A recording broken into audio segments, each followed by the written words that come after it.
don't know about you guys, but when I'm writing something, my brain starts bouncing around all over the place. Stuff which has nothing to do with my writing, of course. My brain's always doing that, writing or not. It's just fluttering around like a butterfly. I'm just going to go check, actually. Got something to do here. How many YouTube subscribers we're up to. See if I got an email response about a car I want to get. Oh, yeah, I got an ad read. See, it's just fluttering. So when I'm putting my sentences together, I don't want to be thinking about editing or cleaning it up or changing the tone. I can't have my fragile mind concern itself with anything other than getting the words onto the screen. And that's where Grammarly Premium comes in. Grammarly Premium helps me save time and work more efficiently. Takes care of clarity, word choice, and ensuring I don't repeat myself. It always makes sure I don't repeat myself. You can integrate it into your day-to-day or professional writing wherever you write, wherever you make it happen. Cut down on editing time and write more confidently with Grammarly Premium. Get 20% off Grammarly Premium by signing up at grammarly.com/nodunks. That's 20% off at grammarly.com/nodunks. They ain't so tough without their guns. That's all I'm saying. They ain't so tough without their guns. Back down, spin, fade away. Not a green, but it's money. That was a tough shot, jeez. But hey, even with that shot, we're only winning by 1 point. Never mind. We're not winning at all.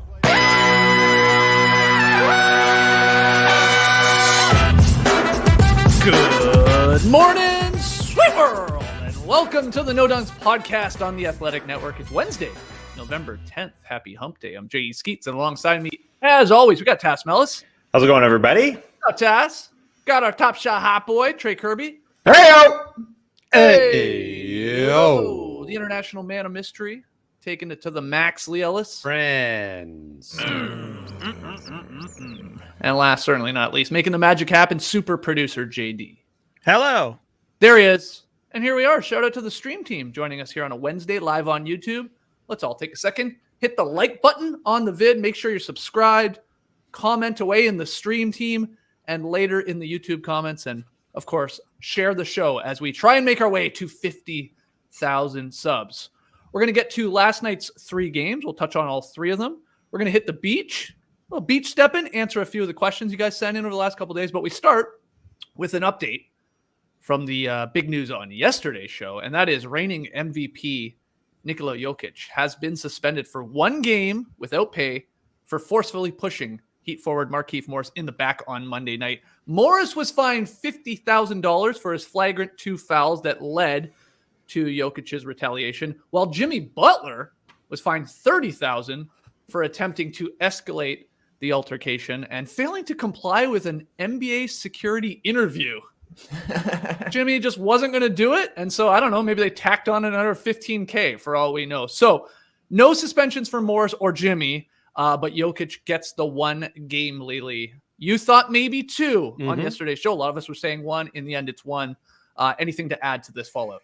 Well, I think it's fair that Jokic gets a game. I think Morris probably deserves a game as well, simply because Jokic just doesn't do what he did if it wasn't for what Morris did first. You know, the instigator, and it was a dangerous play. There's no question that what Markieff Morris did was silly, and it could have been, it could have potentially injured Nikola Jokic. The reaction, as we talked about yesterday, the retaliation, it's probably a little bit too far, but in the heat of the moment, those things can happen. And so I think the NBA took some lenience into it because they were like, that was a pretty nasty thing that Morris did. And the funniest thing is still seeing, like, and I understand, you know, if you're on Morris's side or you're a Heat fan, most of those people are saying, oh, he didn't do anything wrong. You know, what's going on? This is crazy. Jokic just unprovoked.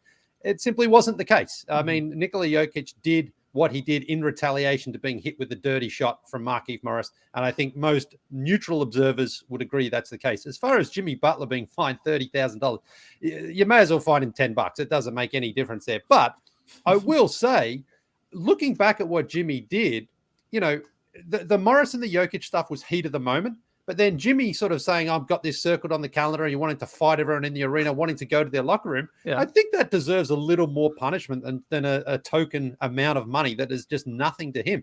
Does he get suspended? Maybe not. But remember, he did the same sort of thing with TJ Warren saying, next time I see you, I'm going to get you. And I think that has to be taken into account a little bit more. Yeah, but what happened? Next time I see you, I'm going to get you. I just don't think that, again, once things have at least calmed down somewhat, you've got a guy who's saying, well, I'm going to get these guys back. I think the NBA may want to just have a little bit more of a look at that rather than just, again, $30,000, fine him $500,000. Doesn't make still any difference. He just signed a $180 million contract. But that stuff can potentially lead to more down the road. But anyway, as far as the actual suspension, fine with Jokic. I did think he may have got a second game there. He didn't. I think Morris being fined $50,000, the same thing. That doesn't do anything. I think he was deserving of at least a 1-game suspension as well. The emotions from this skirmish, it spilled onto social media as the brothers of both NBA players, they weighed in. Now, we didn't get to this on yesterday's show. I guess it was sort of happening almost while we were live on the air. We had Marquis' twin brother, Marcus Morris. He chimed in on Twitter, basically saying Jokic's shove against his brother from behind was shady and that he will remember it. Okay. I think he used the emoji, little note pen thing there. Yeah. He's putting it in his any.do app. Yeah. Now that prompted Jokic's brothers, not NBA players, to open a Twitter account named @Jokic Brothers, and it has been confirmed. It is absolutely them to respond to Marcus. Now they tweeted. I say they. I don't know which brother actually was doing the tweeting, but it said, "You should leave this the way it is instead of publicly threatening our brother. Your brother made a dirty play first. If you want to make a step further, be sure we will be waiting for you." Jokic brothers, they signed their first tweet ever. So yeah, of course, this is an NBA Twitter wet dream task where stuff like this goes down, where we have the Morris brothers talking on Twitter and now the Jokic brothers, because Jokic is not on Twitter himself. But anyway, anything to add to the hilarity here? Will we get a Survivor Series matchup between the Jokic brothers and maybe the Morris twins and maybe Jimmy Butler? Yeah, the Jokic brothers made a bit of name for themselves over the last couple of years. They're hanging with Nikola at the MVP ceremony. They are some tough dudes, but I'm not sure about their computer literacy because their avatar still just an egg. Yeah. So you had to confirm. Yeah, reporters had to give them a call and say, "Hey, is this you guys? I know you signed at Jokic brothers, but I'm not totally sure." Nemanja and Strahinja, those are the bros of Nikola. Those dudes are tough. I mean, it would be a great battle. You could have a 3-on-2, Marcus and Markieff, and then they went back and forth a little bit even more on Twitter. But they were in the crowd, so I don't think they really had the capabilities to start their Twitter account right then. I'm just assuming. I think they had to go home, get on a desktop, or call somebody else to start it up. But I think it kind of. There was just a lot from that. I think the court of public opinion, I think, saved Jokic from getting a second game because everybody saw the fact that the replays showed that Markieff hit him. If this was maybe 20 years ago, maybe we just see the retaliation and maybe Jokic does get 2 games. But all the replays show Markieff did something. And I think there was enough people saying, hey, Markieff hit this guy. So I think there was enough, backing from that side to save Jokic a game.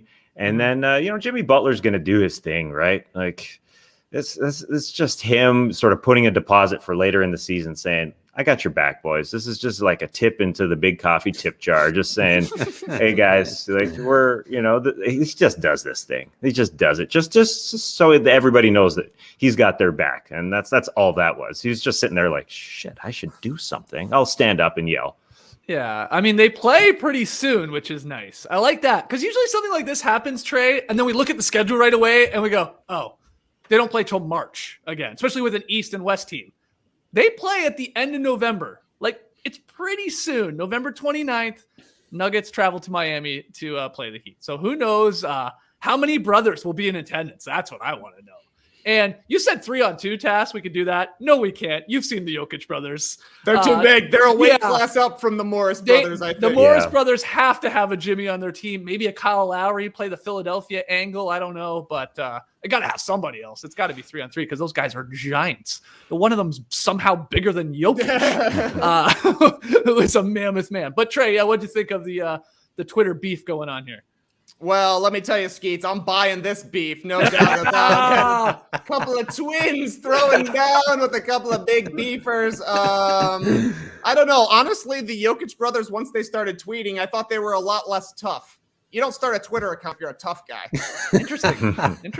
Right? I mean, and honestly, people were sleeping on this. How come nobody had Jokic brothers already as a meme account? Yeah. A couple of missed opportunities there. Talking tough on Twitter doesn't impress me, but I will be excited for this game. Anytime you've got a game marked down on your schedule, gives you something to get excited for in the middle of the season. I think the right call all around. Morris's hit was a dirty hit. That's why he got a flagrant 2, but if Jokic doesn't react, it just ends at a flagrant 2. He's ejected. That's probably the right call there.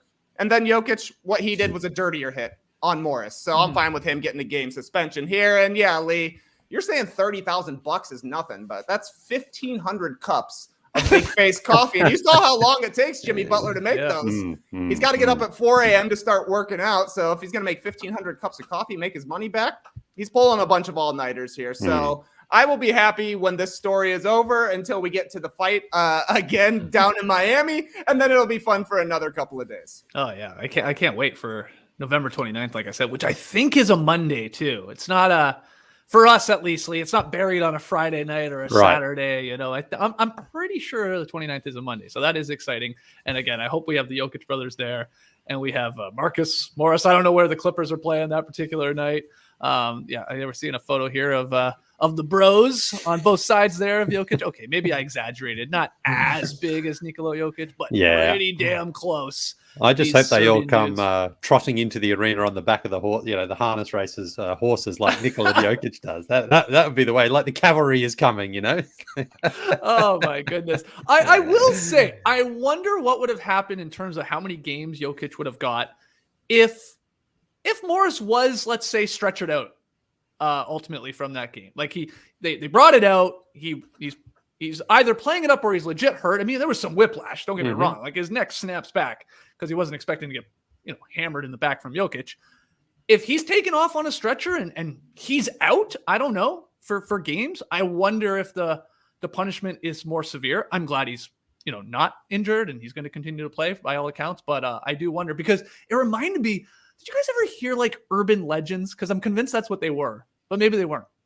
Of like, there's a kid being bullied at school, and then he has enough, and he pushes the bully back, but the bully like trips and then smokes his head off like the ceramic water fountain and is like, suddenly like paralyzed. And it's like, oh my God, like what has just happened here? This is sort of what could have happened here had it been somehow worse with Markieff Morris. You ever hear stories like that growing up in high school? That basically happened to Scottie Pippen's brother. That's how he was paralyzed almost the exact same way. Okay, well, the whiplash of it was crazy. But yeah, I mean, that's why you don't hit people in the back. Yeah. That's a super dangerous thing. Yep. Okay. I think we can move on from this. Like you said, Trey, we'll be talking about it again, I'm sure, as we get closer to that 29th date between the Nuggets or Heat, or maybe just when the Jokic brothers tweet again. I did like that they followed only Jamal Murray. Let me get in on this real quick here. Because they can't follow their brother. They need an avatar. They need an avatar. I think it's better without one, actually, because then it's just like there's still that mystery about them, even though their handle is Jokic brothers, and then they sign it off. Jokic brothers. Yeah. It's like one step removed from Paul Pierce tweeting a photo of a rocket ship or whatever the heck it was, instead of just using the emoji. They don't really know how to use the technology, but they're trying just so they can get their shot in at Marcus Morris. And I think Marcus Morris sort of tried to wrap it up, right, by saying his mom said, don't do this shit on social media in so many words. Which sounds to me like his mom said, well, you did push him first. I mean, that was Marcus she was talking to. Are you saying their mom can't even keep track of them? Probably. Yeah. Okay. Anyway, let's get to the games from last night. We'll start with the first game on the docket. Giannis and Grayson Allen leading the Bucks past the shorthanded 76ers. Took care of business down the stretch, but it was close for a good chunk of the game. But Trey, big takeaways from this one. A lot of players were out in this one, Skeets. You tweeted about it. Lopez, Middleton, DiVincenzo out for the Bucks. Embiid, Simmons, Curry, Thibault, Harris, Joe out for the Sixers. Probably easier to list who did play, and you nailed a couple of the big ones there. Giannis played 31 points, 16 rebounds, 4 assists. had a great dish late to Grayson Allen, who also played. Great game, 25 points, 10 in the fourth quarter, hit a dagger 3 off that pass from Giannis with about 1:30 left, put the Bucks up by 7. And Andre Drummond, he played for the Sixers. So JD, my man, roll that beautiful beef footage. Andre Drummond had 20 rebounds. That's back-to-back beeves.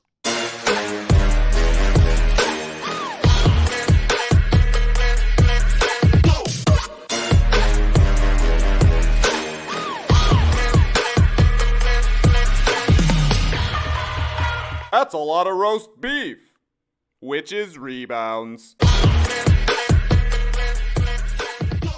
My big beefy boy came through again. Back-to-back beefs, and this is legit back-to-back nights for Andre Drummond. 25 on Tuesday night, or wait, I guess that was Monday night, and 20 on Tuesday night. That's his 86th beef of his career, as you know. Rudy Gobert did a back-to-back beef this year as well. First 2 games of the season, but he had a day off in between. So a little more credit to Andre Drummond. He's also the first Philadelphia 76er with back-to-back 20 rebound games since who? Here's a hint. This guy took a hilarious media day picture, not with the Sixers, with another team. Wow. It's a weird one. Yeah, you don't think of this guy as a big-time rebounder, but a large man in 2008. Big Baby Davis didn't play. Big Baby Davis didn't play for Philly. Not a Sixer. Not a Sixer. Right. Andrew Bynum? A fair guess. But my last hint for you is that this guy's media day picture was with the Dallas Mavericks. Oh, D'Alembert? Samuel D'Alembert. Wow, what a collie. Yeah, 2008, he had back-to-back 20 rebound games. I focused on the tips for that Andre Drummond beef. There's some beef tips, if you will. People were going crazy for his offensive rebounding last night. He had 7 boards, and people were basically saying he has better touch on the one-handed tips than he does basically anywhere else. And it's hard to deny. He has some gorgeous tips there, but honestly, hard-fought loss for the Sixers. You know, this one could have been a big-time stinker, but Philly played super hard, kept it close until the fourth quarter. The crowd gave him a round of applause. They played so hard, being down shorthanded, but they just ran out of gas. Basically because Giannis took over there in the fourth quarter. 9 points, 8 rebounds, 3 assists for Giannis in the fourth, and all of his assists were three-pointers. And part of that, I think, is that Grayson Allen has been a perfect fit next to Giannis. Under the radar signing for the Bucks, but he moves around the ball. He finds out how to get open, and so far he's shooting 41% from 3 on about 8 attempts. I don't know if Dante DiVincenzo will still have his starting spot whenever he gets back, because Grayson Allen has been awesome. Also, just great poise from Giannis. Like, he was either going to the hoop if George Niang was guarding him, and that was an easy bucket. But if they found a way to get the ball out of his hands, or if it was a bit of a scramble playoff after an offensive rebound, just taking it slow, looking around, finding the wide open guy, chuck it to him, knock it down for a 3. Game's too easy for Giannis right now. The guy's incredible. Were you impressed, Tass, with the fight the Sixers did put up, despite being very shorthanded? Yeah, of course. This is a moral victory. If there is a moral victory in the NBA, this is one for sure. 80% of their salary was out.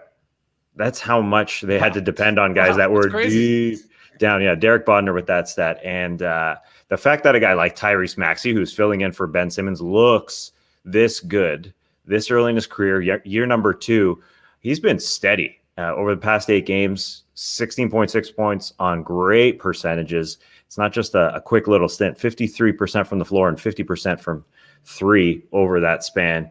And I think everybody loves him. I mean, again, this team is just coming together. George Niang, we talked about as the Niang gang, everybody loving him. But I think Niang, not only a solid basketball player, but might be a writer. He said this about Tyrese Maxey after the game. There's been plenty of times where someone is yelling, "Tyrese!" and he looks, his hair swinging. He listens.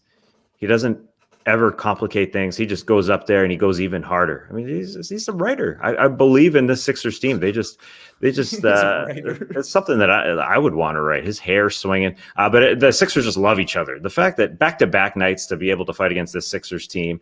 And I think the foresight of the Bucks front office to go and trade for Grayson Allen, when they didn't have any more room, they've signed Drew Holiday to a monster deal, Middleton to a monster deal, as well as Giannis, obviously. So they had to trade. They traded for him in the offseason from Memphis, signed him to an extension before he played a game, and he's been playing great. And I always think of him as a two-name guy. It's Grayson Allen. It's not Grayson. Totally, it's not Allen, right? But Giannis said after the game, Grayson did a great job of getting to the right spot. I just think of like babies, because I know of friends who've named their kids Grayson, so they'll say his name Grayson, but I've never heard Grayson Allen say, hey, Grayson's good. Grayson's cute. But he is filling in perfectly as the dunker spot, the 3-ball spot. That's a great pickup and an extension even before he plays a minute. So that's a smart move there by John Horst in the front office. Yeah, this game was for the sickos, let's be honestly, because we're talking about Grayson Allen here, and Ojale hit 3 threes, and Jordan Nwora looked pretty good. And then, all the Sixers, you got Tyrese Maxey, sure. We know about him. The Niang Gangbang. Charles Bassey got 5 minutes. People are like, who? Paul, don't call me Patrick Reed. I'm talking to you, Reggie Miller. So he called him Reed as a golfer. Is that right? I think so. Yeah. So he called poor Paul Reed Patrick Reed. And then I saw on the top 5 plays of the night on NBA.com on their YouTube page, Jared Greenberg, he's calling him Patrick Reed with the big block on him.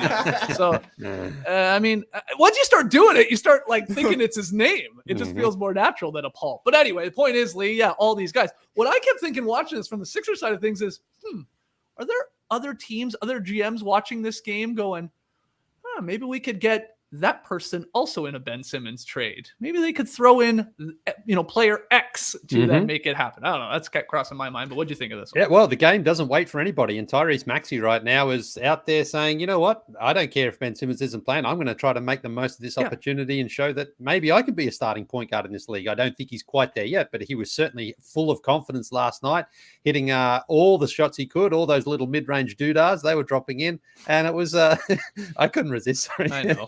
But that's the thing is like the Sixers look like they are really playing together. They were, so short-handed last night. The Bucks are too, but they fought, and this game could have gone Philadelphia's way if it wasn't those last couple of minutes. Big Bobby hit a big 3 in the corner, and Giannis sort of just did what he had to do. The Bucks obviously aren't playing their best basketball right now, but they had the best player, and he showed that in the end. But this was a pretty tight game for the most part. Furkan couldn't really hit a shot last night. If he hits a couple, maybe that's a bit of a different story. But fun game, all things considered. Yeah, it was. I mean, I was worried. I was like, this is going to be boring or ugly. Yeah, the Bucks going to dominate them, and they didn't. And it was pretty entertaining. You get all these fun little contributions. Again, maybe for the sickos out there, but it was a close game down the stretch. Let's go to the Hawks losing another one. Sad caca. Donovan Mitchell scored 27. Jazz pulled away to beat Atlanta 110-98. I believe that's 5 losses in a row for the Hawks, Tass. I don't know if you want to start with them or the Jazz, looking like the Utah Jazz. Yeah, well, it's finally a good team that the Hawks lose to, so it doesn't feel all that terrible. And they played better. They had a lead late, and then the Jazz, who are a great team, pulled away, and they're coming for the Warriors' number 1 spot in the Western Conference right here, right now. They're going to steal it. They're number 2. 10 of their next 12 are at home, where they're unbeaten. And it's kind of like a flip of the Warriors schedule, who have had a home-heavy, softy schedule. The Jazz have had a road-heavy sched, 4 home, 7 road, and they don't have a back-to-back where Mike Conley doesn't play half of it for a while. I think that's around Thanksgiving, and that's against the Pelicans. So the Jazz are coming for that number 1 spot. I think America will be sitting around the Thanksgiving table and saying, the Warriors started hot. They were number 1. Everybody talking about Steph. But soon, Donovan Mitchell and Rudy Gobert will take that number 1 spot. And I'm not sure if people are going to be talking about the Jazz. No, they're not. Thanksgiving unless you live in Salt Lake City. They are not America's team. They're not. But I think they look like the best Western Conference team, even though everybody's on Steph and the Warriors. I think the Jazz will be there, and I think they're playing so well as a team. The way they pulled away in the fourth quarter is the sign of a championship team. They've got Miami coming to town, so that'll be fun. Maybe America will be talking about the Miami-Utah game in a couple of weeks. Probably not, but I think the Jazz are, they're ready to take that 1 hold because they are playing together, and it's not just Donovan Mitchell anymore. It's a squad. You got your your Boyans, and you got your Conleys, and you got your Mitchells, along with Rudy playing well. And your other Rudy Gay should be coming soon for their bench to help out Hassan Whiteside, who is playing like a beast. He's playing so well. great. Yeah. He's a new man. You get a minimum contract, you're a new man. I think he's helped. I mean, they went from Derek Favors last year, $9 million, whatever it was, to a minimum guy. He's playing well in space. They're just telling him what to do, and he's listening right now. Mm-hmm. Yeah, the bench is great. I mean, Jordan Clarkson obviously coming off the bench. He had a good game last night, 16 points. Whiteside, like you said, he gives you 20 minutes now, and he's like flirting with a double-double. Joe Ingles, who I feel like he's had a quiet year. Am I crazy to think that, Lee? But, we know he can pop off. And then even Eric Pascal is getting some minutes, probably without Rudy there. He's taking up some of those off the bench. So Jazz are great, but none of it will matter until we get to the playoffs. We said that at the start of the season. I think it still holds true. But what about the Hawks, Lee? Now 4-8.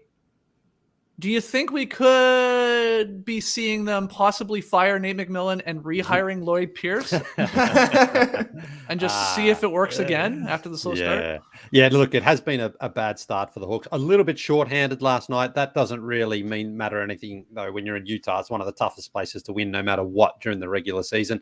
But just defensively, they just seem to be a little bit off right now. They haven't certainly carried that momentum that I thought they would have had from the playoffs last season. They just haven't looked like a very strong team. They don't look like a team that made the Eastern Conference Finals right now. So they need to get on track and get a couple of wins here. They have had a fairly, they've played some tough teams already. This is the second time they played the Jazz in a week.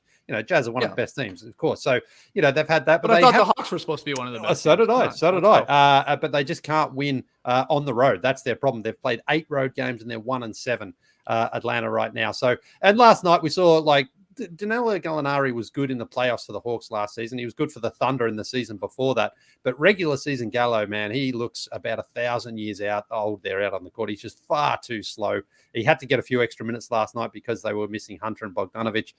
But his minutes were bad minutes there for the Hawks. So they will be okay. They'll get a few wins together soon, but they're in the midst of a tough stretch as well. They've got the Warriors, obviously the Jazz. I think they play the Suns and maybe the Nuggets as well on this trip. So they're going to find themselves in a bit of a hole, but I think they're better than what their record suggests right now. But it's just it's tough to find too many positives, though, because teams score easily and they can't score enough against other teams' defenses. Yeah, Aaron here in the stream team actually taking my idea to the next logical step is the Hawks have to fire Nate, rehire Lloyd Pierce, then fire Lloyd Pierce and rehire Nate McMillan to then turn the season around. You're right, Aaron. Thank you.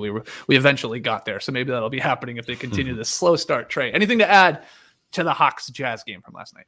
I think that the Hawks need to show a little bit more urgency here. Basically, Trae Young said that the regular season is boring now after going to the conference finals last year. He's saying, hey, it's not a big deal. We're not 4-20. Fair enough. I think that's fine long-term perspective, but you got to win some of these games and you got to give a little bit better effort here. Capella doesn't look like himself right now, so he's not able to cover up the mistakes that are happening on the perimeter because it's a blow-by fest out there for the guards, So they beat Trae Young off the dribble, get onto the inside, kick it out for a wide open 3. That happened time and time again last night against the Jazz. 27th in defense right now. You're not going to win any serious kind of games playing that kind of defense this year. All right, our final game from last night. There's only 3 on. Paul George scored 24. Clippers beat the Blazers to extend their win streak. They're playing good basketball right now. They're up to 5 in a row, 6-4 overall. Paul George did get some help, though, Lily, last night. He was great, got in foul trouble. He had 24 points, and Philip Bosco sort of flirted with a triple-double. But Reggie Jackson added 23, and Batum, season high 22. I think he hit 6 threes as the Clippers continue to win here, and Blazers continue to struggle, especially on the road.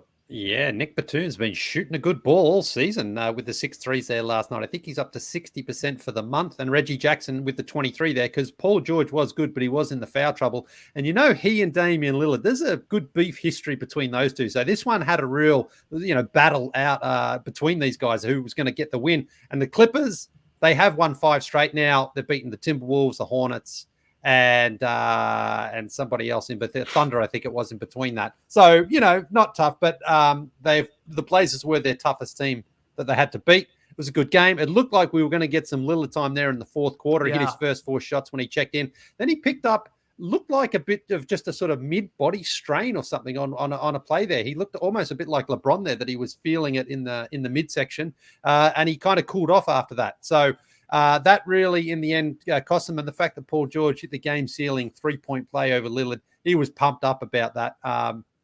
So good win for the Clippers. The Blazers, I don't think they've won away from Portland yet, and that's just tough for them. It sort of went as expected. I think the Clippers are a better team than their record right now, and I think the Blazers are just in. They're just sort of not really going anywhere this season. So tough to see where they improve from here. Everyone had a shot at Paul George last night. Normie Powell, CJ was on him, Lillard was on him. But when Paul George has got it going, he's an incredible player because he's so talented. He's long. He's got that way of sort of slithering into the lane as well when he needs to. So good win for the Clippers, back on track, but again, fairly winnable games that have led to these 5 straight. Yeah, he's slithering into the lane and slithering up the MVP chats. He's got to be up there at 6-4 for the Clip. They started with a really tough schedule. Now they've won 5 in a row, and they talk about him, I think, within that Clippers locker room as their leader, as their MVP guy. Like Batum, had a 22-point night, and all he said post game was, we just needed to, tread water with Paul George on the bench until Paul got back on the floor. We just had to do it until Paul got back. And that's sort of the focus now. They all sort of circle around Paul George without Kawhi Leonard there. So the longer Kawhi stays out, the more the Paul George MVP talk should be real the way he's playing. And he is at the table as we're showing you the deep dish pizza in Chicago that we waited 90 minutes for. Yeah. At least. Yeah, it was a while. Paul George should be in this conversation for at least 90 more minutes. I think he should be in the conversation for deep into the season.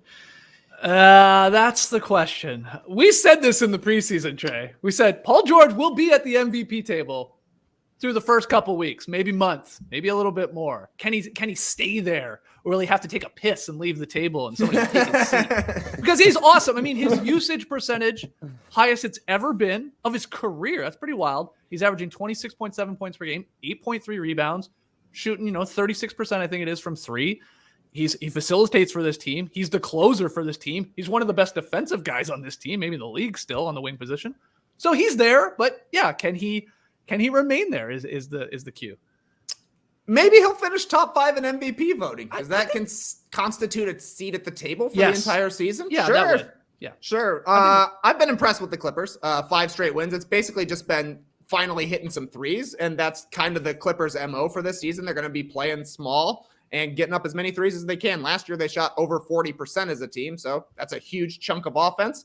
If he's shooting the ball, if he's getting those deep dishes out to the other players, piling up assists. He had 7 last night. Thought that was pretty nice playmaking. Sure, I think he's a second-team All-NBA Skeets. I like to keep track of where exactly they are on the teams. It's not just All-NBA to me. There are levels to this. But he was great last night, no doubt.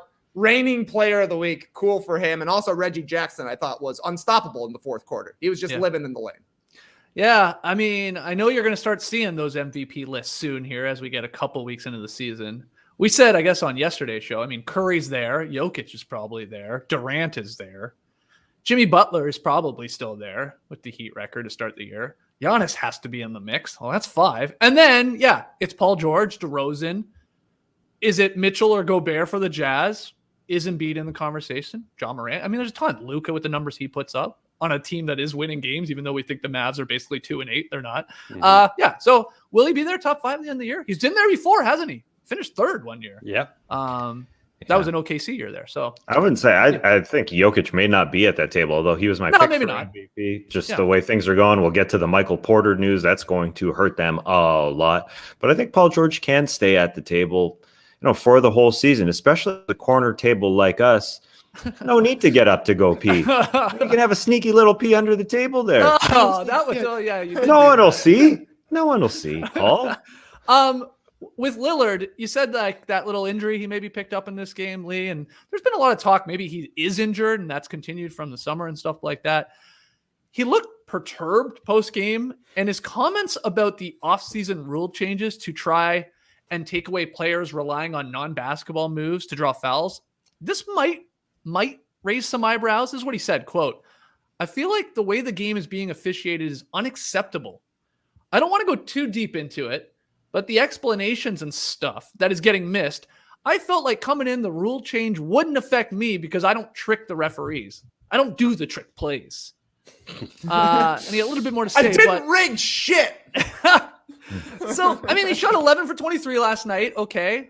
But he only took one free throw attempt, and his free throw attempts are way down compared to his average over the last couple of years when he's been a superstar player. Yet, weird comments, I thought. Yeah.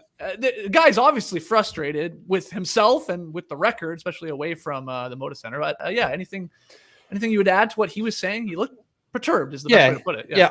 I think, again, he's struggling by his standards. The Blazers obviously are struggling, so he's frustrated and they're sort of looking for a reason. And I think he's right. I think he is one of those players that didn't use that sort of embellishment stuff to get cheap, easy free throws in the past. But we also know that NBA players complain almost every time they're called for a foul. So you can't then complain if fouls aren't getting called. You can't have it both ways. You've got to say, okay, the game is being officiated differently this year. We all knew that.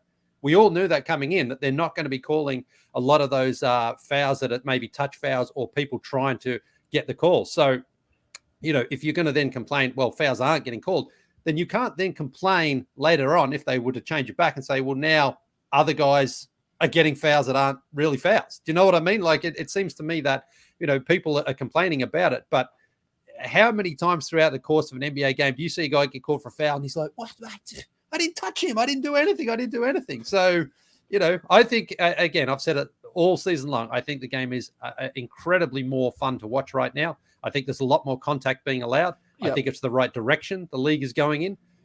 Maybe some people are getting fouled and they're not getting called for it that they might have gotten in the past. I'm okay with that. I think less fouls and a little bit more benefit of the doubt going to the guy committing the foul or the contact is better for the game. So I disagree that that the game is worse or anything like that right now. Yeah, if I'm like trying to figure out his comments here. From what I can tell, he's saying, I thought the rules, the emphasis from the officials was going to be on all this like trickery, like the jumping into guys sideways, stopping on a dime, and having them running into your ass, all these things. The up and unders that we've seen from Harden before. Like, okay, that made sense to try and get rid of that. But then what Lillard is saying is, it's swung too far, and now I'm putting words in his mouth, but like I'm getting bumped, I'm getting hit, and they're not calling just normal plays in his mind fouls anymore. Do you think I have that right, Tass? Is that what he's saying here? Like, I don't do this trick shit, but I'm just like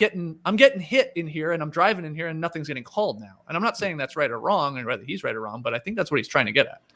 Yeah, he's saying the rules that have been inserted into the rule book do not affect me. They're not what happens to me on the basketball floor. I'm not doing what these rules are intended to do. I'm just playing basketball and I'm getting hit. I'm not throwing my body around. And he has a point that more physical play is being allowed. It's totally true. You see a lot of physical play on the perimeter, and that was not what the rules were intended to do when they were written in, but they have sort of extended it to just physical play. Guys are being allowed to play defense a little bit more, just sort of, be in their position and have a right to a spot on the floor. But I do hear what he's saying, because it's almost extended to like a little bit handsier. Even when guys are just standing still, like I bring up the sideline because there's plenty of plays when a guy is sort of in the corner and they're getting cornered by a defender and they're getting physical with them, and there are no whistles. I'm okay with guys having a right on a drive to be in position, and that's the Trae Young sort of hit that defender and flop it away and get a call. But I hear what Lillard's saying. I think the referees and Monty McCutcheon has said as much, that we are trying to swing the pendulum back even a little bit from where we swung it all the way in this, these first 15 games. It's gone a little too far. So we are trying to take away a little bit of the physicality.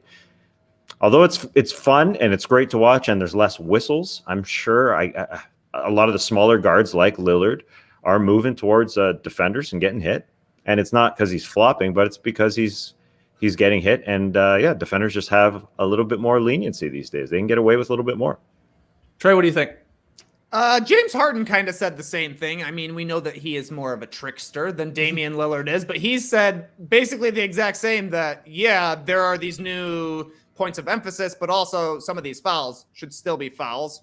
As the season progresses, will those turn into fouls? It's quite possible, but we're almost a month in at this point, so just got to adjust a little bit. You know, the foul on a three-pointer, I feel like, is down this year. I feel like Lillard got a lot of those in the past, and I don't know, this game just seems to have evened out a little bit here. There was a massive advantage for the offense with regards to foul calls for the past 5 or 6 seasons. Now it's swinging. That pendulum is swinging, and it seems to be a little bit more fairly tilted towards the defense.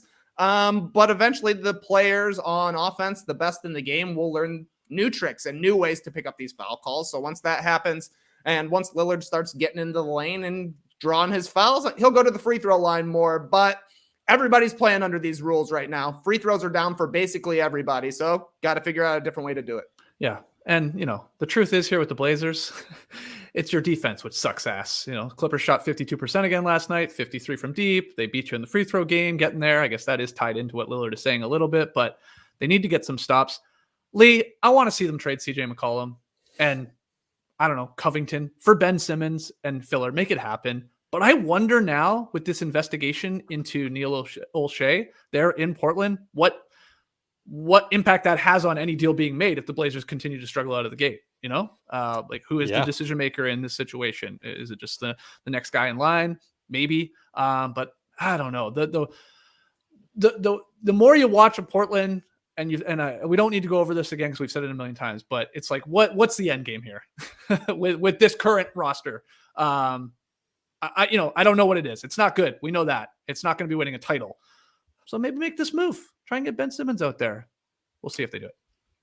Good luck if they are able to do that. Yeah, I mean, you got to convince Daryl Morey that CJ McCollum is the best player you're going to get for Ben Simmons at this point, which might be true. I think so. Yeah, I think so. I just, if I'm the Blazers and they trade CJ and they get Ben Simmons, I think Blazers fans would riot almost for that myself. But really, I think so. I don't think he's the answer for them.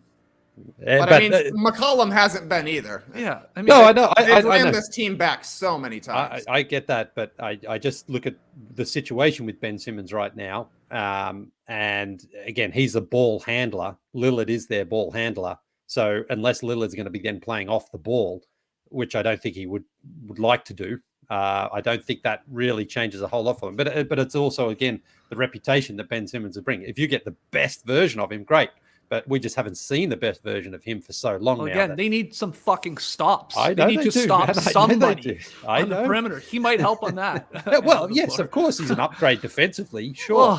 But at what expense on the other end of the floor as well? I think that's a thing. I think my issue here is that Neil Olshey has put a bad team together for so many years. That's why they're in this situation. Right? Yeah.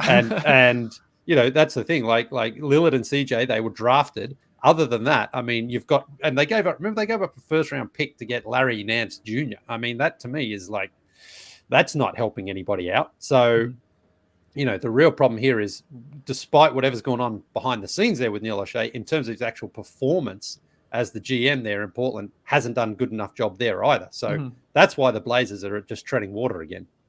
All right, we're going to take our first break. When we come back, though, we'll get into some unfortunate NBA news when it comes to a couple guys in the league and their injuries, and we'll hit the beach to answer a few of your questions. Don't go anywhere.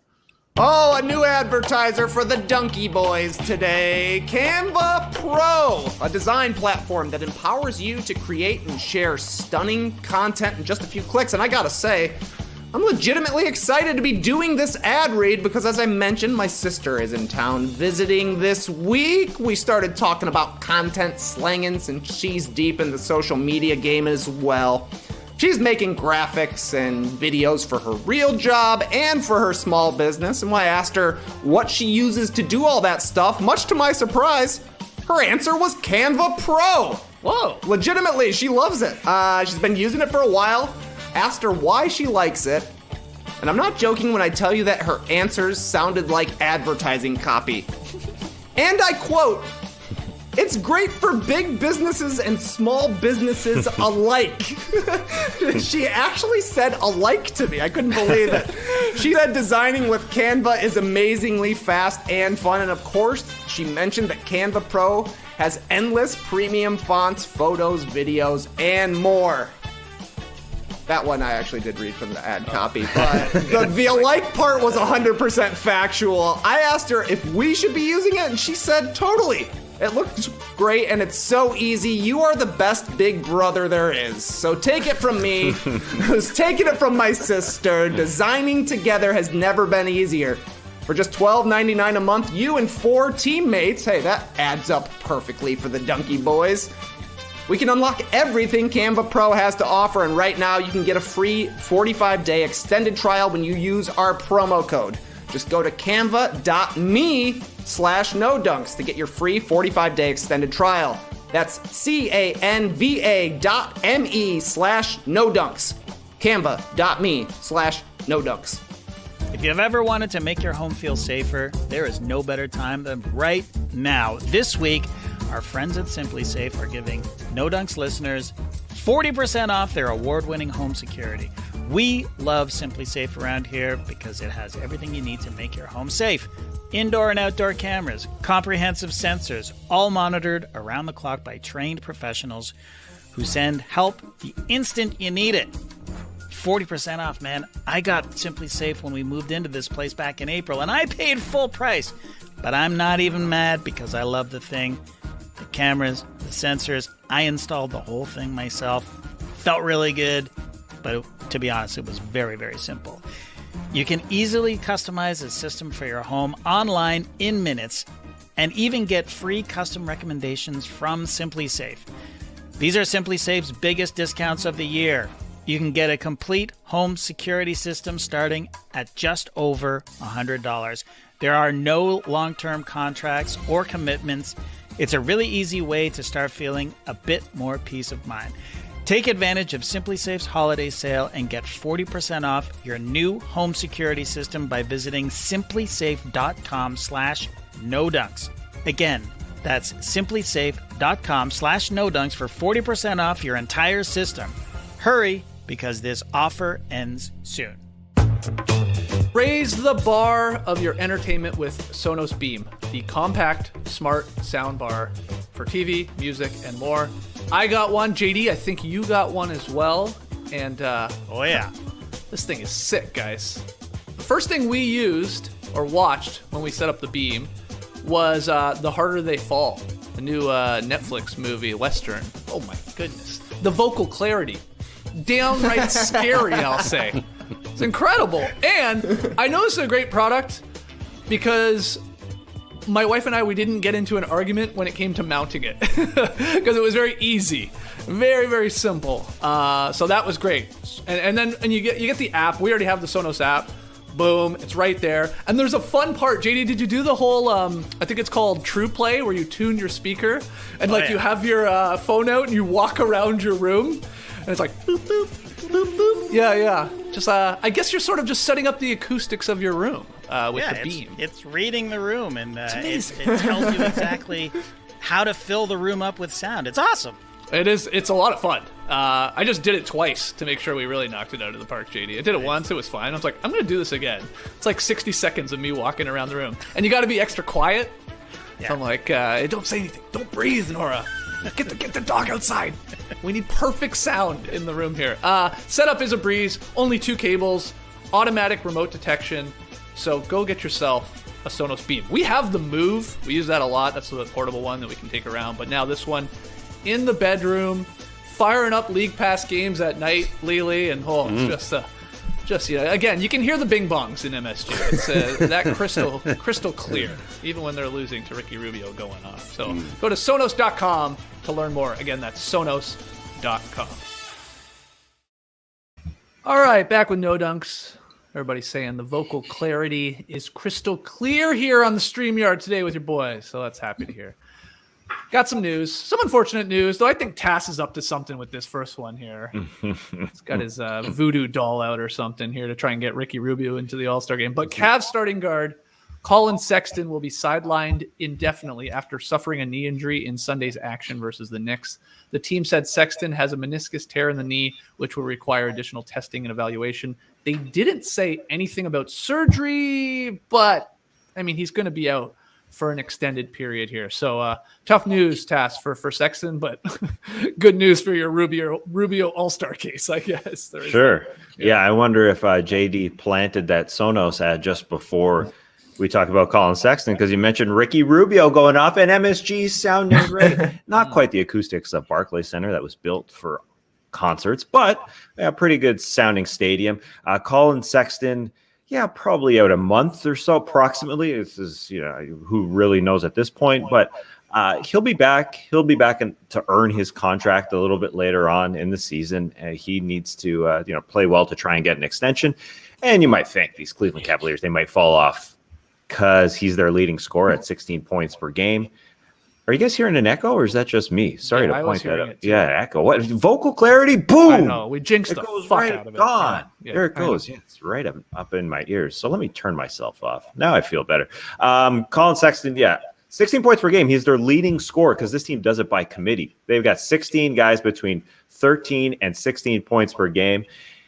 And so they're fine. They've already had their injuries. Isaac Okoro is going to come back and probably take some of those Colin Sexton minutes. You remember Isaac Okoro, the number 5 pick last year? He's missed 7 games with a hamstring injury, plays the 2 and the 3, although Bickerstaff says he's our 2. So he'll probably start, I think. But Darius Garland and Ricky Rubio, those guys together have been phenomenal. So I think those two will finish games together. They're averaging about 13 minutes on the floor together per game this year, and they're outscoring opponents by 16 points per 100 possessions. They're blasting teams. 2 ball handlers that are comfortable sharing the ball together.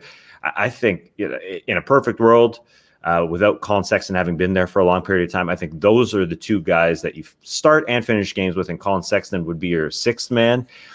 That's because I'm a Ricky Rubio lover. Yes, we got some emails the last few days wondering, is Ricky Rubio the next sort of Kyle Lowry that can just run a team? Even this emailer, a couple emailers even mentioned Chris Paul, saying, is Ricky Rubio in that class? Obviously, he's not. But I think that steady hand of Rubio in his early 30s is good for this Cavs team. I think they'll be fine without Colin Sexton because they've got a lot of depth, sitting at 7-4. And starting a run at home because they've had a really road-heavy schedule. They'll be totally fine, and this is Ricky Rubio's time to shine. But they've just got so many guys playing really, really well, and guys coming back from injury. And Okoro, eventually Markin, and eventually Kevin Love. Too much talent on this team. I never thought I'd say that about a Cleveland Cavaliers team, but there's a lot of talent on this team. Do you buy everything Tass is selling you here, Trey? The Cavs going to be okay, even though losing Sexton, who obviously scored a lot from them last year. He's fallen off a little bit this year, but what do you think?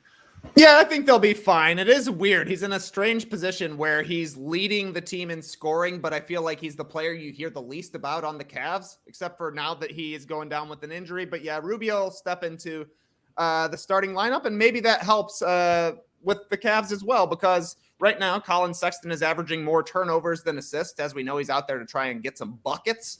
So I don't know, maybe losing the depth of having a top tier player is a problem for the Cavs, but I think they'll be able to just slide Rubio into the starting lineup and roll from there. Yeah. John Schumann's pumped about tonight's game, Lily. Huge Cavs Wizards game tonight. Wait, what? A line so great. Schumann used it on the stream team and on his own Twitter account. Wow. You're right. You're right, John. It's a big one here Wednesday night. Anything to add, Lee, to the Sexton injury? Yeah, it's an interesting situation there with Sexton because he's a good player. He's a score-first point guard. He's not really a distributor, but he also seems gettable, but they also sort of don't appear to be trying to trade him either. Right. So, where does he fit in? Again, if you're a leading scorer on any team, that's a pretty good thing. And last year he was over 20 a game. He was 24 a game, up to 27 a game, actually, at one point. Zards versus Elias. Nice one there. So, yeah, I don't think he is actually a part of their long-term future. I think they are going to move on from him, but while they hold sort of the rights here, he's obviously going to be a restricted free agent after this season. They're probably just seeing what the interest is and what they can get out of him, because I think Garland is their sort of primary backcourt guard there. Rubio's great now, but he's also 31, so you can get a couple of good seasons out of him, but I think they want to sort of keep going with the youth movement they've got there. And the meniscus, that seems to be one of the injuries with the biggest variance in how long you're out and if you need surgery or not. Some guys, of course, have been out for best part of a season. It's ended some careers, in fact, but other guys seem to only miss a week or two. So I guess it just depends on the severity of the injury there for him. But I think he's good, Sexton. I'm just not sure exactly what his value is and even what sort of a contract he would warrant from the Warriors, from the Cavs next season. I mean, 60 million, 4 years, 60 million. I mean, something around that. He probably gets more than that right now. I mean, he did score what did he score last year? 24 points per game in 60 games. I know. He just doesn't do much else though, really. No. And he's not even like a big 3-point shooting sort of guy. He's more a sort of old fashioned, gets the twos and things like that. But he also doesn't give you many assists and not a great defender. But I mean, 60 million. Anyone gets 4 years and 60 these days. So, 100? No, you can't get 100 million, can he? No, I don't know. I have no idea. Don't beat yourself up over it. Yeah. We'll get to his contract down the line. We'll see if the Cavs can take care of the Zards tonight. What do you think about this here, Lee? It's no longer Sexland. Just Rubland. No, I guess Rubland. I like Rubland. Rubland. Yeah. I think it's great. I think it works perfectly. Yeah. It's going to be a sad day for everybody if Colin Sexton actually does leave the Cavs and they have to split up Sexland. I mean, population 1 at that point. It's true. It's true. Okay, another injury news. This got lost a little in the Jokic Morris fracas, but Denver Nuggets forward Michael Porter Jr. is going to be out of the lineup for, quote here, the foreseeable future. That's according to head coach Michael Malone. Porter missed all of his rookie season in 18-19 due to back surgery. He left Saturday's game against the Rockets with another back injury after he missed that open layup. We had it as a bit of a loser of the weekend. We tied it with the Harden glitch there. It was like, whoa, what happens? You don't see an NBA player blow a wide open layup, but he did grab his back. And now we wonder how serious this is for a guy that's had back injuries, Trey. Foreseeable future. You think the Nuggets can survive, especially with no Jamal Murray? It's a little worrisome, no doubt. In the short term, Murray is out. Jokic MVP caliber, but they've been playing pretty poorly. The Nuggets have offensively. They're 24th right now, and a lot of that has been Michael Porter Jr. struggling to start this season. Aaron Gordon's turning it around a little bit here, but you're going to be asking a little bit more from him. And Will Barton has been awesome so far, but I don't know how much more he has to give the Nuggets. So perimeter scoring, I think, is going to be an issue for them as long as MPJ is out. Long term, like you're saying, Skeets, the Nuggets have got to be shaking in their boots a little bit here, having just signed MPJ to a 5-year extension after all of the back concerns that brought him to the Nuggets in the first place. Yeah. The good thing is that the Nuggets say they're being cautious. There's no mention of surgeries or anything like that. Mike Malone said it could be a week. It could be longer. So, we haven't heard anything super bad at this point. That's all good news, kind of, as far as a player being out for a back injury. Those are smart things to do, but it means they probably keep him out longer, which brings us back to the first point. They're going to have trouble scoring from the perimeter out there. Silver lining, MPJ has been brutal this season. Yeah. Right? So maybe a little bit of rest gets him healthier, and he comes back looking like the player that they found in the second half of last season when he was lights out and hitting the glass and one of the better shooters outside and looking primed for a big jump this season. We haven't seen it yet. Maybe it's because his back's been bothering him. So if he's able to sit out a little, get healthy, that could help the Nuggets in the medium term. Yeah. I mean, he was shooting 36% from the field, 21% from three. He had been bad. The Nuggets are weird though, Tess. They rank near the bottom somehow of the league in offensive efficiency, but they're second defense overall right now. So yeah, Trey's maybe right here. He's out of the lineup and they can still continue to play especially well on the defensive end. It's a little strange for this team to be flipped like that in my mind, but what do you think? Yeah, it's totally weird. And it's a little weird that Michael Porter Jr. didn't have protections put in his contract when he signed that max big deal, like the Sixers put in his their contract with Joel Embiid because of the injury history. I would think that Denver would want to put in some sort of protections for themselves because of the back injuries. And there was rumors when he signed that extension that there was conversations about it, but maybe that's why it took so long, because Porter's camp just didn't want it to happen. And good for them. He got 4 years guaranteed plus a partial guarantee in the 5th year. And as Trey said, that's why they got him. That's why he fell down in draft boards, because he's had 2 back surgeries.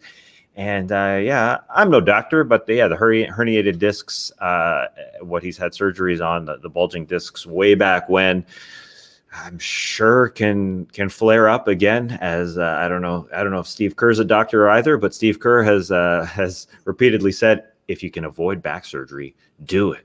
So it's one thing that, unfortunately, maybe they are being cautious, and maybe they'll be fine offensively because Michael Porter Jr. does not look like himself at all. It's terrible start after this contract extension happened, but I assume they're being cautious. I assume that's the case because they just signed him to a deal. That's a monster deal. He didn't get $60 million. He didn't get $100 million. He got a lot more than that. So they're being super cautious with the dude that they want to be, their second or third leading scorer for a long time. And their GM has said, maybe I love my guys on my team a little too much, kind of like a fantasy GM, or like a fan of any team. A fan of any team just loves their players. They signed Gordon to a monster deal. They signed Jamal Murray to a monster deal, and now Porter Jr. is the same. So they're really relying on their guys being healthy. So hopefully he gets back. Yeah, they play tonight with no Jokic because of the suspension, no Michael Porter Jr. because of the back injury, and of course no Jamal Murray. So we'll have to do the numbers for tomorrow's show, Tass. The amount of salary, the percentage that will be sitting out tonight's game. We'll see what the Denver Nuggets can do in the game. But yeah, Lee, anything to add on MPJ there? Oh, no, just that you just have to look at his numbers and the way that he has been moving around on the court to show that he probably has been bothered by this for most of the season. 20% from downtown, doesn't get to the free throw. He doesn't get to the free throw line all that much. But that to me suggests that there probably is something that's been bothering him. And now when I do look back at that play that we did highlight the other day and him sort of trotting back, I have a bit more sympathy for him now because he probably tweaked it. Yeah. So knowing that now that he's out, it's like, okay, maybe this has been bothering him for a while. Okay, let's hit the beach and answer a few of your questions.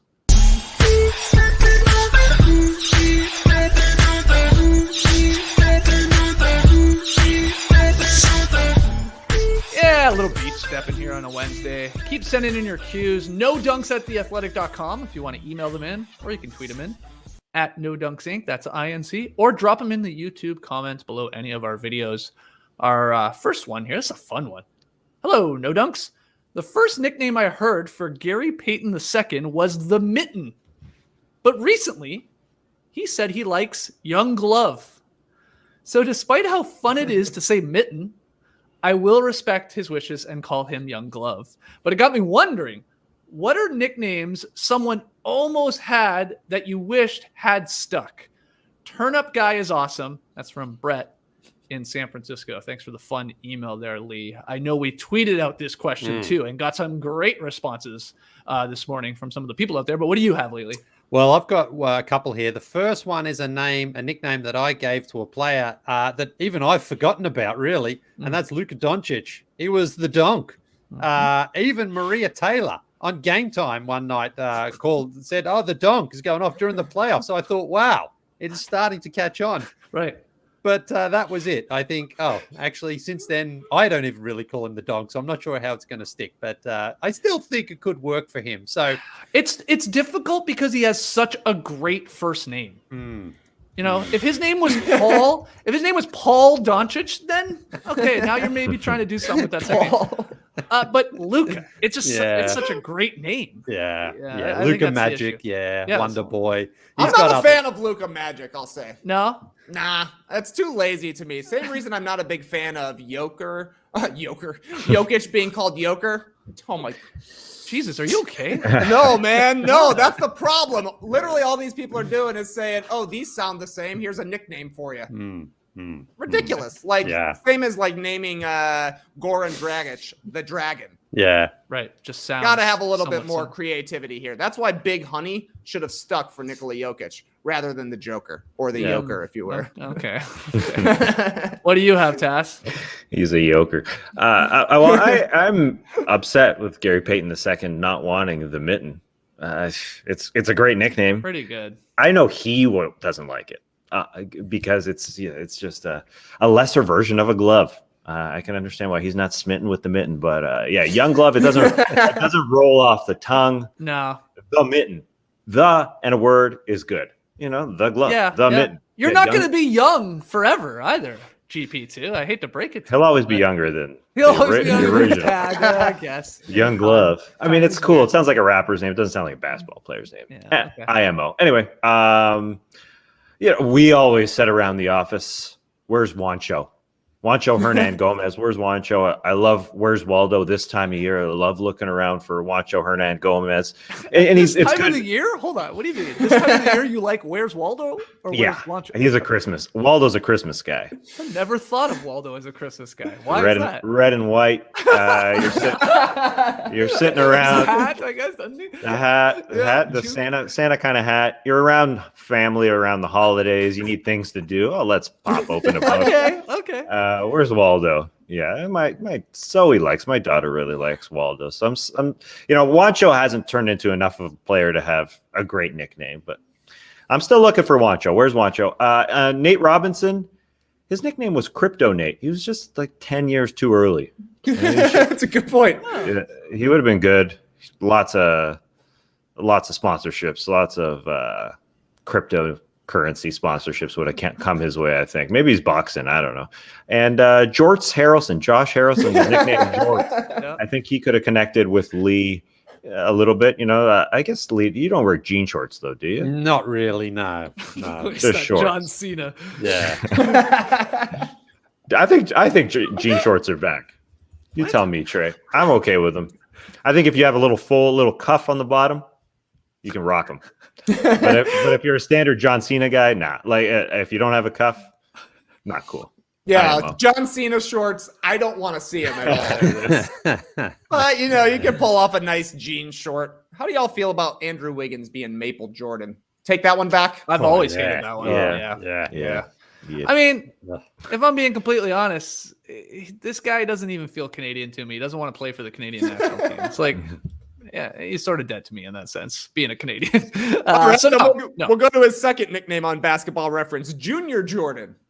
Oof. No. Going hard on the Jordans. Any Jordan has never worked out all that well for anyone, really. Shout out to Harold Miner. I think, and I saw somebody say this in the stream team, and I saw someone respond to the tweet we threw out, and I think it is a good one. At TribeYT, I saw on Twitter say, Durantula was always the perfect nickname for a player that never truly caught on in my eyes. With KD's spidery frame and stone cold killer game, a spider-based nickname made sense and it sounded cool. Slim Reaper was another KD one that was great. And then Tribe wrote, I think he rejected both though. And I think that is true. At least I remember Slim Reaper, him not wanting any part of. I think the same was true with Durantula, because I remember blogging about Durantula back for Ball Don't Lie way back when. I thought it was fantastic. I still think it's a great nickname for him, especially suits sort of his body size and how long and wiry he is. But yeah, he didn't want anything to do with it. And then I remember, Trey, maybe you can back me up on this. Didn't somebody sue, like somebody was threatening to sue Durant for Durantula because he was like an 80s guitar player that said he had it. Remember this? Yeah, I do think there are some stories deep in the BDL archive about that one. But yeah, I don't know. Kevin Durant didn't like Slim Reaper because it had death connotations, right? Durantula, perhaps he's scared of spiders. Yeah, maybe. I don't know. He didn't want a spooky nickname. So we just call him KD. Yeah, we really do. Like Craft even dinner. Easy Money Sniper, I guess, is sort of his social media handles, but we don't really call him that. He is just KD. But Durantula, Lee, were you a fan of that? Yes, I was. Good. Yeah, I think it's great. It's way better than just KD, because that's like when everyone was just like their first initial and their first four letters of their surname, C Webb and JT Mac. All that. Yeah, nice. Yours would be LL. Yeah. Wow. Good, actually. Yeah. LL, yeah. You love LL with a cool J. Yeah. Oh, yeah. Do you I love believe him, actually. That's great. Yeah. Do you believe your nickname has stuck around, Lee? It was E-Dog, right? Is that what you were going with for a while? You put that on back of jerseys. Yeah, that was my all-star nickname. Yeah. It sort of is stuck. The other ones I saw that I liked, just quickly, I don't know if you guys have any other more, but I loved Frankie Smokes for Frank Ntilikina and And I mean, it's on his basketball reference page, but no one really calls him that, but it's great. And a classic, if you've been a longtime fan of the show, the Basketball Jones, way back in the day, Manu Ginobili as the Pooh God is just really, really fun. The Pooh God. So, yeah, those are the only one that I didn't know until I saw the response this morning that I loved was Bobby Yes Sura. Any chance to get a Bobby Sura line in the show? What was the nick? Yasura? Yes, Bobby Yes Sura. Yes. I'm sure a lot of people, a lot of Bobby Sura haters would have called him Bobby Basura. It's true. Anything else, guys? I know we could probably do like a whole hour on this, but any other nicknames you want? Sure. I actually this one always makes me laugh from Yusuf. Fast Peepee for Peyton Pritchard. I hated that one. I remember. Just a quick fast Peepee here. I'm not going to say it, but did anyone see the nickname for Jonathan Kuminga going around? Oh yeah. No, I didn't. And you can't say it? I don't want to say it. Okay. But, That's from our man. That was our man, Kenny Beecham. That's him. Kenny Beecham came up with that. Did he? Yeah, there's a video of him for sure saying wow. it. All right. I'll look it up. It does suck for KD. I think for KD, if the nicknames came up now and he's mellowed out a little bit, he would have been cool with it. I think he was just mad at the world back then. Like he just was mad at everybody. He had the burners. He's going at people. In the interview that he had with Charles Barkley on TNT, kind of said, Charles, why don't you have social media? Charles like, I hate it. And KD's like, I like it. He used to hate it. And if it came around now, he would have picked something else other than KD. And Dave Letterman wouldn't be asking him, hey, why is your nickname KD? Which was great. Oh, yeah. Right. I forgot that happened. That was weird. Okay, let's... hold on. Remember when Big Baby Davis tried to change his nickname? He tried to be like 1-1 for a little bit because he was wearing 11 and he didn't like being known as a big baby anymore. But I think he is Big Baby Davis on Twitter now, isn't he? He used to be, yeah. Yeah, at a certain point, you just have to just have to embrace the nickname even if you don't like it. It's good for your branding, especially after you're done playing. Totally. Yeah. I don't remember that though. I'll be honest. I don't remember him trying to push the 1-1. He was the ticket stub, I remember. In Boston. Because Kevin Garnett was the ticket. Big ticket, yeah. The ticket stub. Yeah. All right, we got one more cue here, Tess. Hey, No Crunks. I saw a video where the Thunder roster was gifted their new City Edition uniforms. It's no surprise that the players all seem to like and even loves a sponsor, the new jersey. But SGA said something that literally made my mouth drop. He said, this might be my favorite Thunder jersey for sure. Bullshit.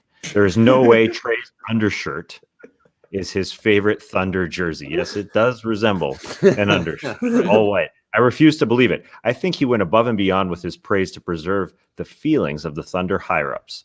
He's a nice guy like that. When have you received a gift you really didn't like all that much, but lied about it to preserve the gift giver's feelings? Turn up. Love you guys. Awesome. Keep up the awesome work. Best podcast in the game. Thank you, Alex Horton. Skeets, you got an answer for this one? You lied about how much you loved a gift?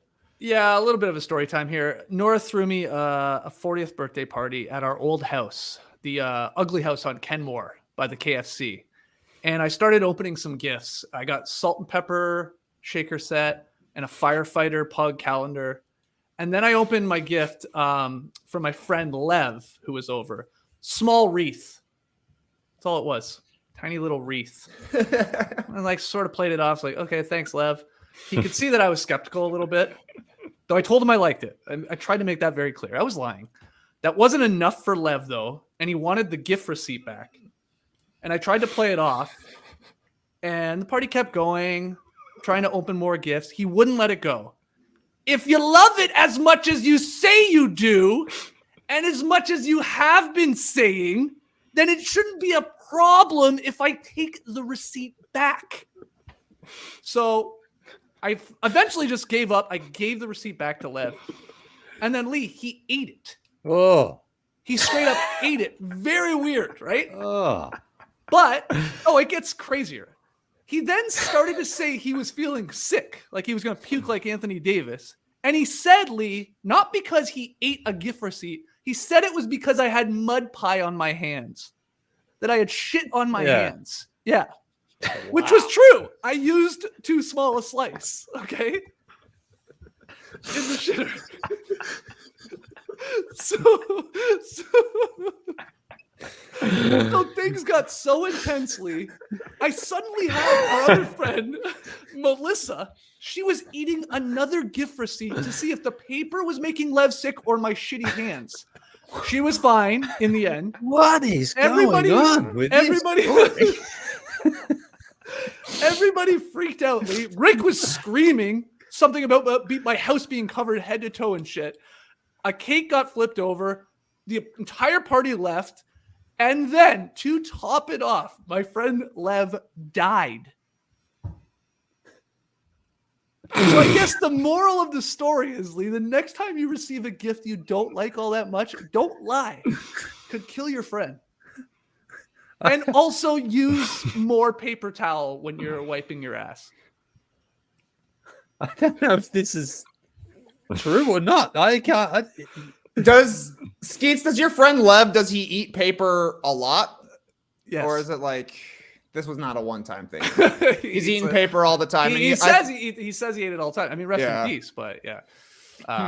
Yeah. Weird, eh? Lily? It's crazy. So that's the one time. And it was a wreath. I didn't like the wreath, and I shouldn't have lied. That's the moral of the story.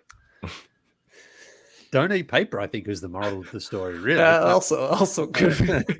How did the party go after the receipt fracas? Did everybody stick around? No. I said everybody left. Oh, right. They were going to go to Lev's house, but he died on the way. So Yeah. Tough one. Anyone else have an answer? That was great. Look how confused Lee is. Okay, let's just take a final break. Yeah. And Skeets doesn't touch it. We'll take our final break, and when we come back, we got tweet of the night and pick up results. Don't go anywhere. Look, this isn't a humble brag by any means, but at No Dunks, sometimes we get boxes shipped to us. We have no idea what they are. We get on our Slacks and say, what is this? What's this box at my door? Well, I got one. It was Cometeer coffee. Cometeer coffee. It goes in my freezer? What? Coffee that goes in my freezer?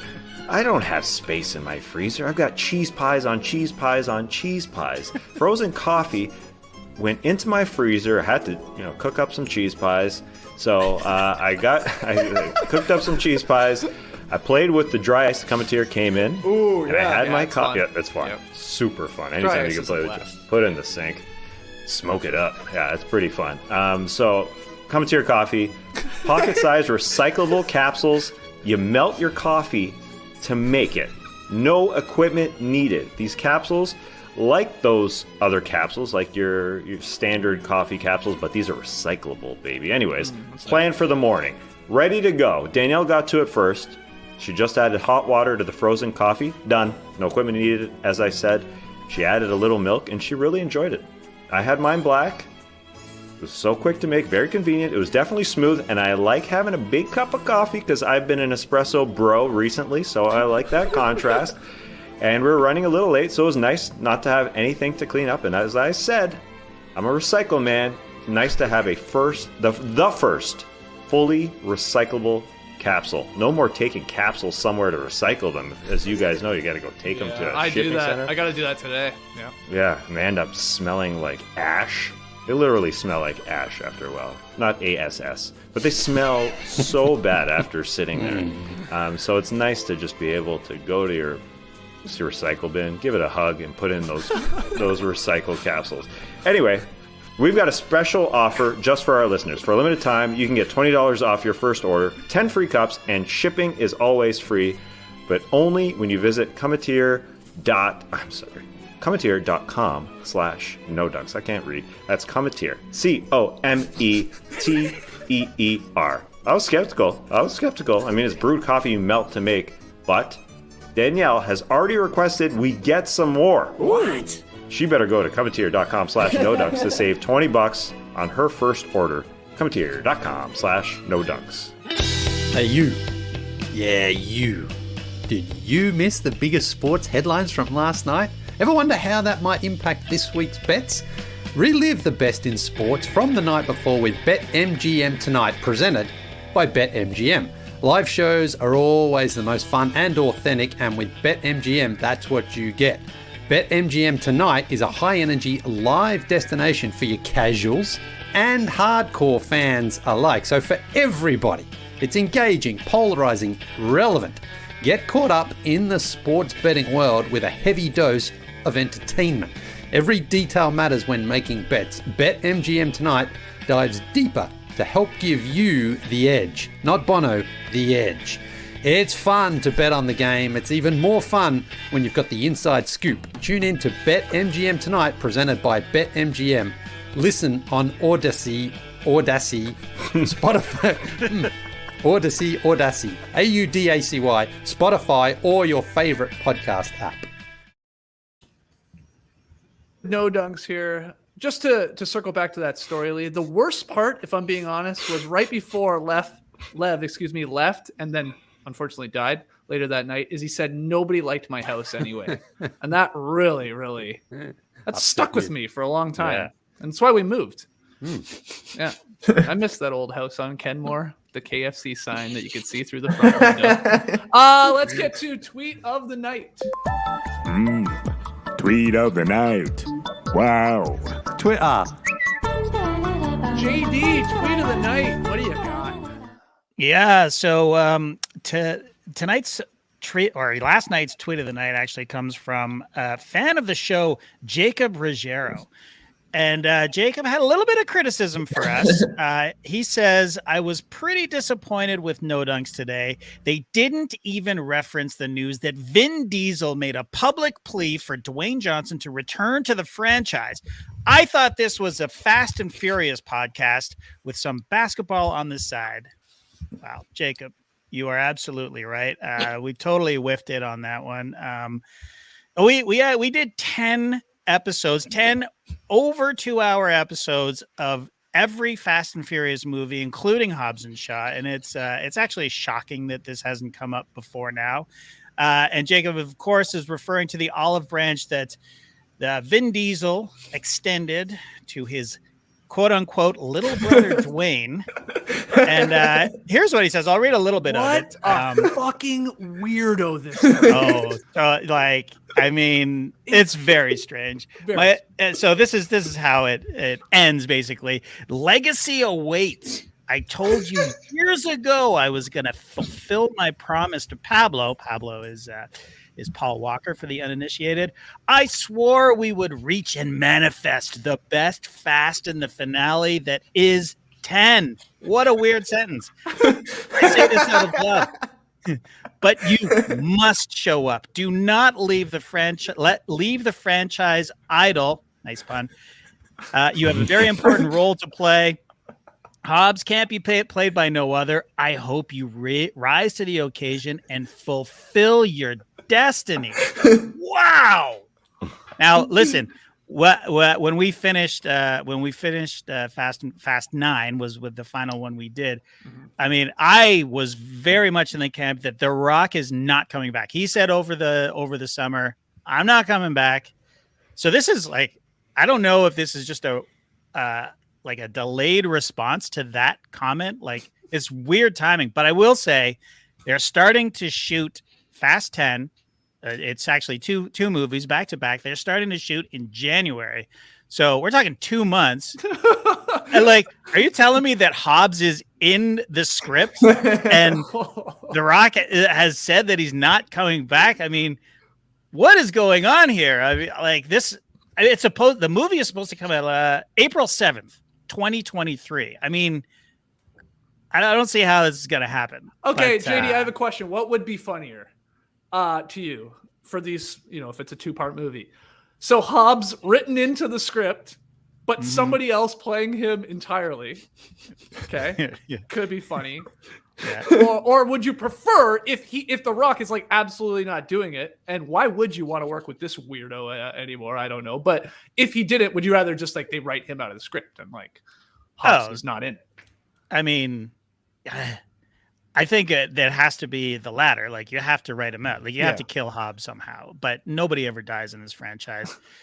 So, I mean, who knows? Who Okay. knows? But can you show the photo again too? He photoshopped this, did he not? Like there's something. His head is extended back like an alien, like Alien from Aliens, right? I feel He's like wearing he's a made size himself 10 hat. bigger. Yeah. To go eye to eye. It's a with the Rock. Photoshop. Yeah. He needs Canva for sure. Fix this up. Are you telling me there's a script for these movies? I think he may just be able to show up on set, wing it, figure it out. I like this idea from Jules, who said they just introduced a new character named Bobs, played by Steve Austin. That's actually not a bad idea. Yeah. No surprise to see Vin come crawling back. He knows he needs Dwayne around, his little brother Dwayne. He must love being the older one between those two, because obviously The Rock is bigger than Vin Diesel is, but he's like, sorry, you're 5 years younger, still my little brother, and you send me Christmas presents. Yeah. It's and like, I'm not spoiling anything. I know some of you maybe listened or watched all of our Fast Friends podcast through the summer where we did every movie, but F9 was by far the worst. Oh yeah. I mean, it was bad, very, very bad, which is saying something because these are not, Oscar-worthy movies here. But they look a lot better compared to F9. So yeah, we'll see. Okay, bet man, Trey, is The Rock going to be in? 100% he's going to be in. I said it in our last podcast. I think you're right. Yeah, he's going to be back. There's no doubt. He has to come back. Everybody comes back. And I got to say, I also said in that podcast, Vin Diesel, Dominic Toretto needs to die in Fast 10. Yeah. That's the only way it makes sense as an ending. So I would lock 100%. Both of them in, because if you talk about it on the internet, it happens in a Fast and Furious movie. You don't need a script. Who cares? 2 months? That's 2 months to actually figure out what they're doing before they start filming.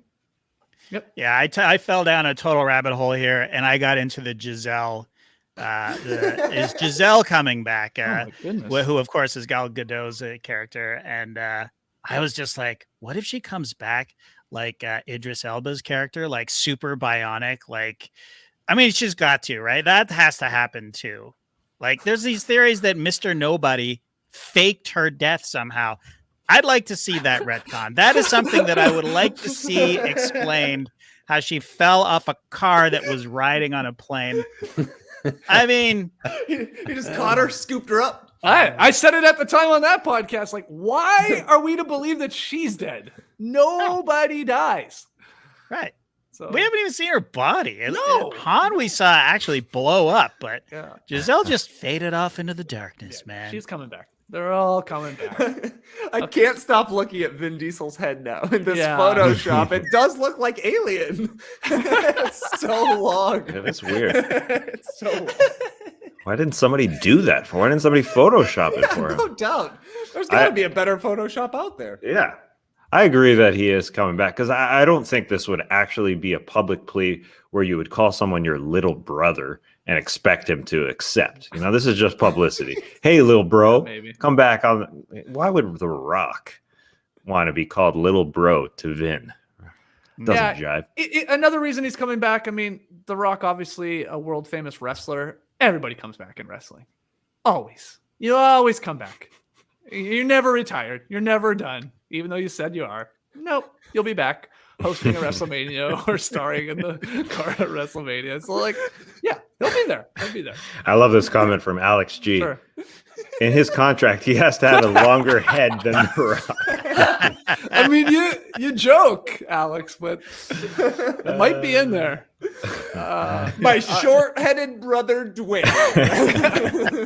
Okay, I'm glad we got it in. Way to go, JD. Little brother, little We were a head. little slow to it, but we got it in. Okay, let's get to Pick'em results brought to you by BetMGM from last night. It was that Bucks-Sixers game. Line was Milwaukee favored by 6.5, so they had to win by 7 or more. I don't know about you guys. I did watch this whole thing. It was fun having a little juice on the game with our line here. And I'm like, whoa, I think the Sixers might cover it. Looked like the Sixers might win the game at one point. Yeah. Thought they might cover, but they didn't in the end. So the one time we all took Milwaukee, we all got it right. So congrats to everybody here. Lee goes to 6-1, Tass 5-2. I'm finally above 500 at 4-3, and Trey is 3-4. Tonight's game, Tass, I haven't even looked at the schedule, but I'm assuming there's a ton on. Where are we going? There is. I decided to go with the big line, and I was worried that all four of us were going to take the same team again. pre-show. It felt like everyone was taking the Brooklyn Nets as they visit the Orlando Magic, even though they're 9.5-point favorites. The three of us chimed in on Slack, Skeets, myself, and Lee, who threw in a wand because we're taking the Magic because we don't think the Brooklyn Nets can win by 10 points. That's fair. The Nets wishy-washy. Sometimes they do, sometimes they don't. But Trey, the fourth one, swerved. Why do you think the Nets will win by double digits in Orlando tonight, Trey? Yeah, that's a big chunk of cheese right there. So I'm leaning into the bean because I don't feel like Orlando is going to be able to punish Brooklyn where they are weakest, which would be inside. I know they play a lot of tall guys, the Magic do, but Cole Anthony is really what drives them. And I would just feels like the Nets are going to want a little bit of a bounce back after the loss against the Bulls.